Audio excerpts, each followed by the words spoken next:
For my presentation, this will be my audience, and we will be talking about high obesity in well-developed countries. And I will be setting up the camera right now.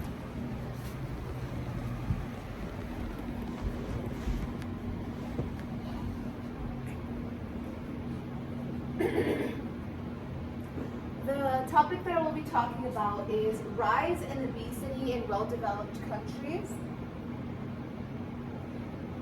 My attention getter will be, why do well-developed countries have such high obesity rates?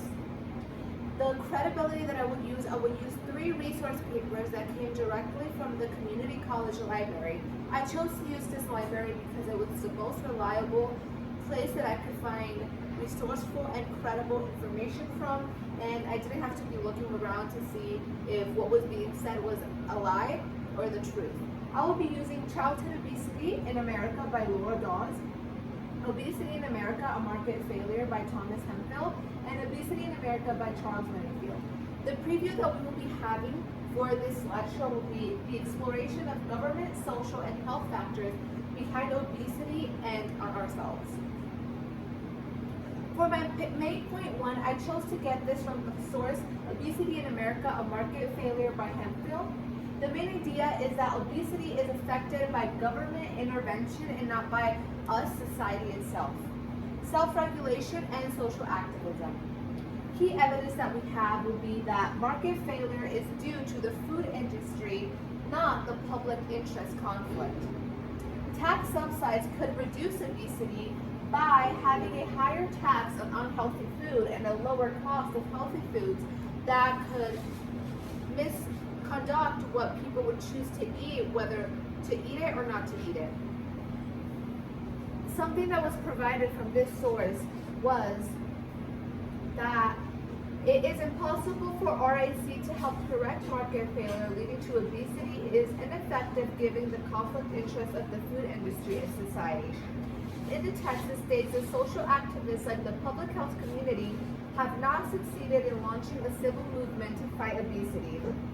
Tax and subsidy options may be beneficial to us as a society, as if there are healthy options of food with a lower price than unhealthy food with a higher price, it could make us as a society to lean more towards the healthier options. For the main point two, I chose to get it from the Obesity in America Mendenfield. The main idea is that 42.4% of the U.S. has obesity or are on their way to obesity. Some of the things that are linked to obesity are 40 or plus diseases, including diabetes, heart disease, stroke, or cancer. 1 in every 5 deaths in the U.S. are correlated to obesity or a health decline effect because of obesity.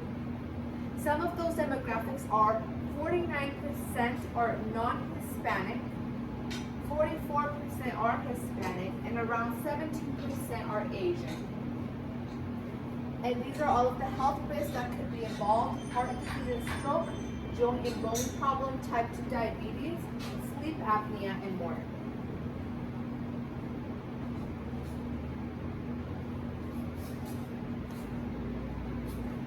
For my main point 3, I chose to use the Childhood Obesity in America by Dawes.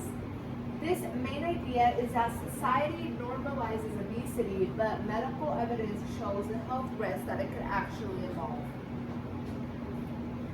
Some of the key points is that fat acceptance versus the medical research conflict.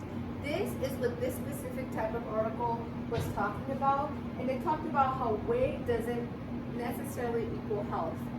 Whether it is obesity or malnutrition, weight that you present does not equal how healthy you are and how healthy your body is. Obesity can still cause long-term health issues. However, it does not always mean you have other complications because you have obesity. The article states that while some movements may advocate for acceptance of certain groups, it still does not take away from the fact that it can cause complications in health further down the line. In the demographic, it states that 4 in 110 U.S. adults have obesity.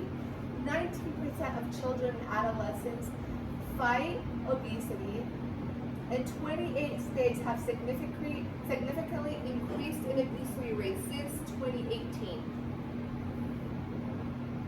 My conclusion for this would be that obesity in well-developed countries are caused by food regulation policies, social and lifestyle choices, and the government itself. For the closing conclusion, I would say that obesity has increased since the 1990s.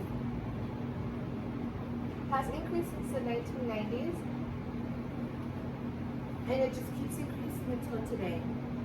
The three sources that I shared with you will be the sources that I specifically picked out because it would be the most reliable.